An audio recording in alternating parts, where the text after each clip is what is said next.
What's up YouTube, Awesome Yu-Gi-Oh here, and today I'm here finally with the updated Noble Knight deck profile. These are just some tokens, not really needed actually. You're not going to need tokens in Noble Knights that often, but Noble Knights, so this is post the, as you can see by Merlin of course, this is post Round Tables of the Noble Knight box set, I think that's what it's called. Yeah, I'll show you the list I've been running. I'm actually kind of hyped for this because I always loved Noble Knights. I love the artwork on Noble Knights, but I have to be honest, I was kind of disappointed in how bad they were, or have always been. I know you can do some cool plays. I've been testing the deck quite a bit, quite often in every format, but it was never good enough. Right now, the biggest problem the deck had, the consistency, has been pretty much solved. It's good now where it is, where it's at, consistency wise at least. Of course, there are some better decks right now in the format. Clipboards, Shadow, and Burning Abyss being the three best decks right now. But this deck can actually compete, which I think is really amazing, because you finally can now do the plays you always have been able to do, and more consistent, which makes it a lot better. So yeah, without further ado, I'll just show you the cards I play, and I'll tell you some things about the cards I'm not running. So of course you have your triple Merlin. This is pretty much your playmaker. Really great addition to the deck. I'll center that out a bit. Really great addition to the deck. Awesome card. Enables some really big damage pushes, because if you guys don't know what this card does, you can tribute him pretty much like Lone Fire Blossom and special summon a Noble Knight from your deck. But you can also banish this card during either player's turn from your graveyard to either synchro or exceed a Noble Knight monster from your extra deck in that turn. So what you could do is like, let's say you already have a Noble Arm, so you get the Merlin normal summon, tribute from Medraut gets its effect, so you get special summon. Now you can you can swing with both Medraut and Borz. Probably you're going to get out Borz. And then you can banish this guy to make your Artorigus and swing with him as well. So this card is just an amazing enabler. Of course, it also helps with dodging some traps, etc, etc. Awesome card. Mostly to go with your triple Medraut. Of course, no changes here. Still definitely the best card in the deck. Even though he gets you him, he doesn't do anything beside some handy tricks, but you need this guy. Triple Borz, your second best and sometimes your best first turn normal summon. Then we get double Gawayn. I've dropped this from 3 to 2. I wanted to keep the deck 40 cards, and I feel like he's a lot less needed at 3 right now. So 2 is fine. Then some one-offs. I play one Brothers. He's a damage enabler, really good card. Not that great to open with, but in a mid game mostly. This a guy you're going to search out at sometimes. Drystan, just your spot removal, and I play the one Bedwyr. I think that's how you pronounce him, Bedwyr or something, whatever. It's actually a pretty decent card. He gets the Foolish Burial, a Noble Arms, which can really help if you normal or special summon him. So if you bring him out with Medraut, you get the Foolish Burial Noble Arms, which can be really helpful. That rounds it up for the Noble Knight monsters.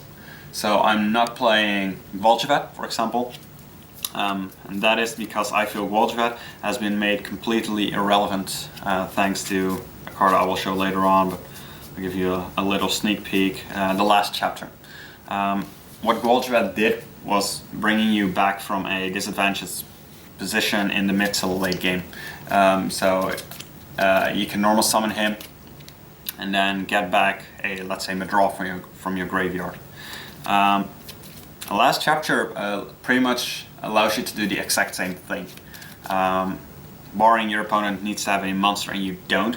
And Gwenhwyfar, of course, you can do that if your opponent does not have a monster, or when you do have a monster. But when you're already having a monster with some noble arms card, you're pretty much in a winning position anyway, so Gwenhwyfar would just be a win more. And when you're in a losing position, normal summon of Gwenhwyfar isn't going to cut it. You can go Gwenhwyfar, get back Gawayn, special summon Gawayn, and make your XC. Well, that's the exact same thing last chapter does. So, and besides that, in the early game, Gwenhwyfar is just terrible. So I wanted to cut some bad cards in the early game, because the early game is pretty much the most important state for Noble Knights, to make this deck more consistent and just better all around. So no Gwenhwyfar, also not running the level 5 Excaliburn. Once again, a card that makes your late game infinitely better, but your early game is so much worse. I have been running him. You can see that in previous deck profiles I did on Normal Knight. I was running Excaliburn, but it just felt like I was drawing Excaliburn in my opening hand as much as I was drawing Medraut and Borz. And then I'm including Merlins and reinforcements of the armies. Of course, that isn't the case, but it happened way too much that I opened with an Excaliburn, and it's just it's not that great. It opens some rank 5 plays, but let's be honest, rank 4 plays are better in general. So no Excaliburn as well. I think, and of course you have like a Bedwyr or something, Bedwyr, whatever, the 1900 guy, but those are just not great cards in general. But I think Gwenhwyfar and Excaliburn are the two cards other people run. I'm not running because I feel they are not good enough. To Gwenhwyfar, she's just amazing. Being able to Foolish Burial her first turn, or Lavalval Chain her, which I'm actually running a Lavalval Chain. Once again, one of those enablers. She is really good. But 2 is fine, of course. You don't want to run 3 because you don't want to draw her all the time. No Lakeside Lady, or Lady of the Lake. Yeah, it's Lady of the Lake. Because I'm running Evac Failure and Lady of the Lake, once again, one of those bad draws. He gets you, or she gets you in the synchro as well, which is good at sometimes. The synchro can be really good. But Lady of the Lake's just not a card you should be running if you want this build to be as optimal as possible, in my opinion. Evac Failure is really good against Burning Abyss as well. So it has that anti-meta effect. Not only does it allow you to go into your synchro, but also if you were to go second, because I lose the dice roll a lot and Burning Abyss always wants to go first. If your opponent were to normal summon a tour guide and you have the Evac Failure in your hand and you can Evac Failure the tour guide, you slow Burning Abyss down a lot. Like a lot. And that really helps you to get your setup going, because that's pretty much what you want to do. You want to be able to get your Xyz out there with some equips. Not against Shadol. Against Shadol you can pretty much do the same play, just don't XC. Because Shadol is going to have a problem with a Medraut and a Borz with some equips not being able to get targeted, not being able to be destroyed by battle once per turn. Shadols do have a really big draw. Shadol's actually a pretty decent matchup if you keep that in mind, that you don't want to overextend into Xyz all the time. If you have answers to an Xyz, you can. Shadol Fusion, pretty much. But you don't really need to Xyz summon against Shadol. Burning Abyss is pretty much the worst matchup out of the big 3 right now. Yes, Phoenix Wing Windblast and Karma Cut cannot target your monsters if they're equipped with Excalibur. However, Phoenix Wing Windblast could target the Excalibur, and then your monster is pretty much useless, because then they're just 1800 or 1700 vanillas, which of course isn't that good. And then the biggest problem you are going to have with Burning Abyss is Fire Lake. Because if you have your Artorigus with your 3 equipped spells and they all get blown away by a Fire Lake, you're going to be salty. So Burning Abyss is going to be your most difficult matchup. Veeler helps with that. So that is it for the monsters. That is 18 if I'm not mistaken, which is a good number in my opinion. Then spells, triple of this guy, we can run it, it's awesome. Absolutely love it. More Medrauts, more Borz. What else can you want? And in the mid game, you can search out, like I said, your brother or your Drystan if you need some removal. So that's really good as well. Double MST for the Clifford matchup. Double Kaiser Colosseum.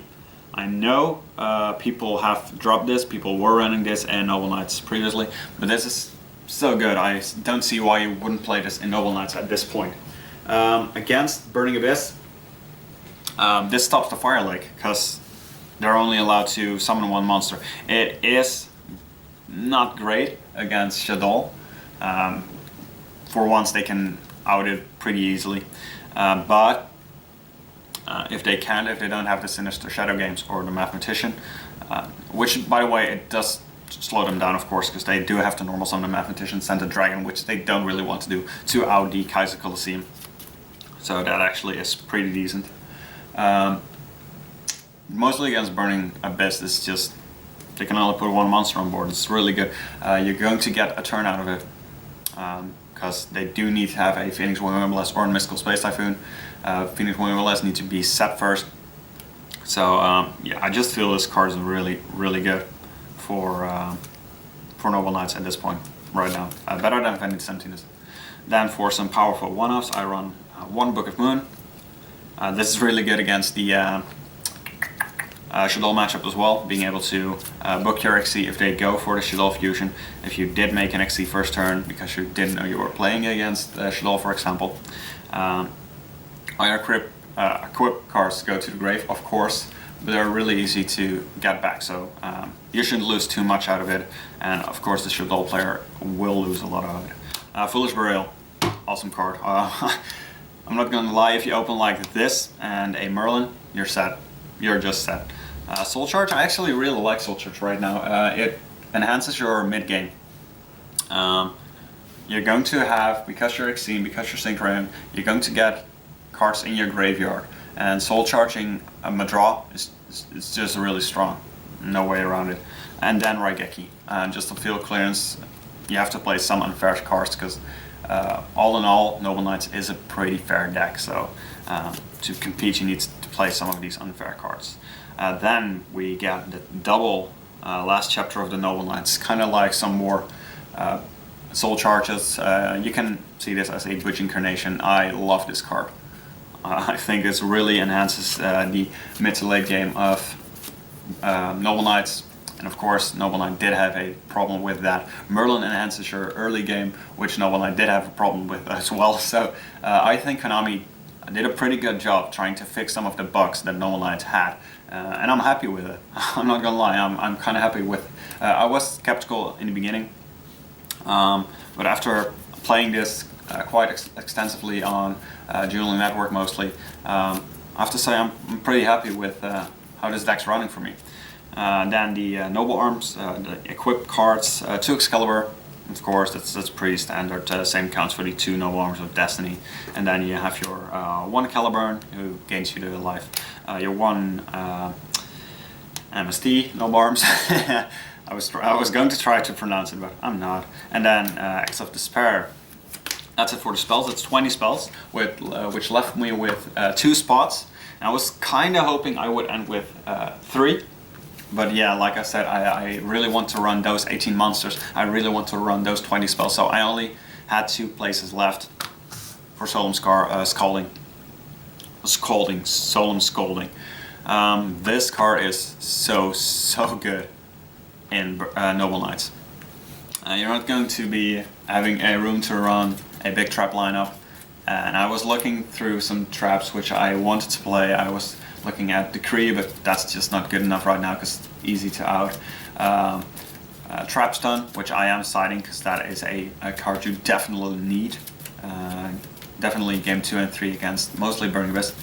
But this pretty much stopped everything I wanted a trap to do for Burning Abyss. So if I would have been able to run 3 of those, I would have. Because of course you can't, actually, unless your opponent upstarts you, but the cost is 3,000, so it's a pretty expensive card to run. It's not an expensive card to get. And normally you wouldn't be able to even resolve 3, because that would be 9,000. You only start with 8, but everyone is playing Upstart, so you might have been able, but it's just so you can see it early, because pretty much you want to have this before you make your play, or have this after you have made your play, to stop anything your opponent would be able to, because there aren't a lot of cards that can out Artorigus with an Excalibur and a Destiny, and maybe even a Gallatin. But they are in the game, so if your opponent were to have those, you could Scolding that, and then you're done. You're finished. Your opponent's done. He's going to go to game 2. So yeah, I love this card. I love the artwork on this card. It's not good for every deck. Don't get me wrong. Don't run it in just everything. You can't activate it if you have any other set cards. So you don't set your MST. Because if you're going to draw this and your opponent doesn't have anything, you are going to be salty as fuck. But in Noble Knights, I think this is by far the best trap to run in the main deck right now, especially if you're running a deck similar to mine, or maybe even if you're running the Lady of the Lake. So, Solemn Scolding. This deck profile is really long, by the way. Might be one of the longer deck profiles, but I feel like I need to explain a bit more in this deck than, for example, Clifford's or something. Because this isn't a deck everyone has been talking about already. And it is a good deck, and I want you guys to understand that. So that is the main deck for the cards, like I said. Solemn Scolding, one of my new favorite cards, and look at the artwork on this card. It looks amazing. You can't see that like this. It looks amazing. All right, extra deck. So the one synchro, what you call him, Laundsallyn or whatever. You can make it with Failure. One is fine. Double Sacred Noble Knight King of Artorigus, so it's the rank 5, which of course Medraut and for example Borz, they become a level 5 when they're equipped with a equipped Noble Arms or equipped card. So then you do make the rank 5. This is only to rank 5 I run. I don't run Focusaurus because I rather run some more rank 4s. So the regular Artorigus, the King of the Noble Knights, you're going to run 2 of both of these because you're going to want to make 2 most of the time. 3 is not necessary. You're not going to make 3 that often. 1 is just not enough. So that's kind of standard. And then some for the generic rank 4s. You have Exciton, Lavalval Chain. Like I said, you can make some cool plays with it. If you have like your Soul Charge, for example, bring back Medraut and something, whatever, or Borz, whatever. Make your rank 4, ditch Gwenhwyfar, and you still have your normal summon, so you could normal summon another Noble Knight to use that Gwenhwyfar. So I kind of like Lavalval Chain. It allows you some, and of course you can just make Lavalval Chain, put another Medraut back on top of the deck. Kind of works like the Traptrix Dainio and Traptrix Mamilio. That's just a standard play. So. Sunland Arc, Excalibur to do loads of damage. He's a warrior, so you can equip him with the Noble Arm cards. Heartlandraco. With the Merlin trick I was talking about earlier, it's really easy to do around 6,000 of damage really early in the game. And then if you have the opportunity to make a Heartlandraco, you win the game. You just swing for the last remaining 2,000, and that's a game right there. So I like Heartlandraco having the option available in the extra deck. Castel, Dweller. This is really unfair with Raigeki against Burning Abyss. If you have Soul Charge, or just you can make a rank 4 Dweller. Raigeki Chain Dweller's effect, Burning Abyss, they lose everything. They aren't going to get their effect, so that makes Raigeki a really unfair card. Cairngorgon, Ragnazero really good against Cliffords, and Rhapsody, which of course you can also equip, so then you can get up to 5 equips who wouldn't on a, let's say an Artorigus who doesn't want that. That's just cool. So Berserk, of course, his effects good as well. Side deck, the third effect failure. Like I said, if you're going second against Burning Abyss, triple maxi. Now you're having triple Effect Veiler in your deck as well. This is going to give you the best chance to beat Burning Abyss when you're playing Noble Knights. So yeah, that's just pretty good. Downside is in if you're going first, because if you're going to draw, let's say 2 of those, you're only having 3 cards to play EVO. It's not that much. 3rd MST for Clifford's along with Double Twister. Don't run Fairy Wind. Don't run Fairy Wind, don't. People are going to side Fairy Wind against you because they do have it in their side decks for Cliffords. But Fairy Wind's going to destroy all your equip cards. So Fairy Wind is a big problem for Noble Knights, which is why I am siding triple Trapstun. This is an absolute necessity. This is really good against the Fire Lake, Burning Abyss. They do have to pay the cost. Same counts for Wing Blast, and you stop the actual effect of the trap. So Trapstun, these 3 come in game 2 and 3 a lot. I also side these against Cliffords, because Skill Drain hurts this deck a lot. Without a Skill Drain, if you have an out against the Skill Drain, which is pretty much why I'm maining the 2 MST, Cliffords is actually a pretty decent matchup. You can win fairly easily from Cliffords. So Shadows is a decent matchup. Cliffords is a pretty decent matchup. From the big 3, you're only consistently losing from Burning Abyss. But who isn't, right? I mean, Cliffords is as well, so whatever. But triple Trapstun helps a lot. Triple Breakthrough skill to enhance your Shadow matchup against the mostly Winda. It is good against the Artifact build as well, but you're not seeing that as much anymore. Triple Breakthrough skill mostly for Winda. And then double Emptiness. Emptiness and Kaiser Colosseum, that's just good.